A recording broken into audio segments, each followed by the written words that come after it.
नमस्कार मंडळी, स्वागत आहे तुमचं आपल्या एका मिनी ब्लॉगमध्ये। तर बघा, आता कडक उन्हाळा लागलेला आहे आणि कडक उन्हाळा लागला की आपल्याला जशा झळा बसतात तशा पक्ष्यांना पण झळा बसतात।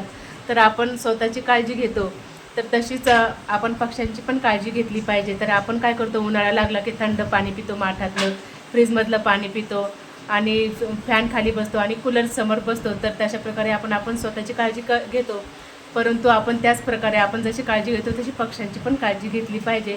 तर पक्ष्यांना पण उन्हाळ्यामध्ये थंड पाणी ठेवलं पाहिजे, बाहेर झाडाखाली, गच्चीवरती, खिडकीमध्ये पाणी ठेवायला पाहिजे आणि थोडंसं अन्नधान्य ठेवायला पाहिजे। त्याच्यामुळे काय होईल, पक्ष्यांना जीवदान मिळेल। तर जशी आपण स्वतःची काळजी घेतो तशी पक्ष्यांची पण उन्हाळ्यामध्ये काळजी घेतली पाहिजे। तर चला बघूया आपण कशा प्रकारे काळजी घ्यायची आहे पक्ष्यांची।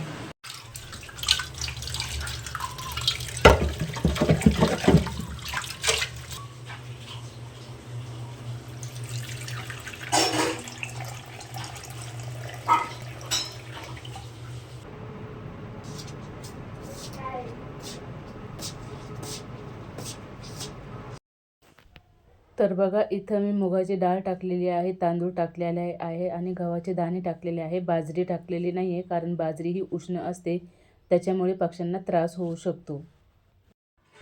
माठातील थंडगार पाणी ठेवलेले आहे आणि आमच्या झाडावरती नेहमी पक्षी येऊन बसत असतात। तर पहिले इथं असं खाली पाणी तुंबतं ना, तर ते पाणी पित असतात झाडांना दिलेलं। परंतु कसं, आपण म्हणजे पाणी सुकल्यानंतर त्यांना पाणी नसतं आणि उन्हाळा पण भरपूर लागलेला आहे, तर त्याच्यामुळे मग आपण असं वाटीमध्ये पाणी ठेवायचं। आणि हे बघा, इथंच पक्ष्याचं घरटं आहे। तर बघा, मातीच्या मडक्यामध्ये पण असं मी बाहेर पाणी ठेवलेलं आहे पक्ष्यांसाठी। तर व्हिडिओ आवडल्यास लाईक करा, शेअर करा, कमेंट करा, चॅनलला सबस्क्राईब करायला विसरू नका। धन्यवाद।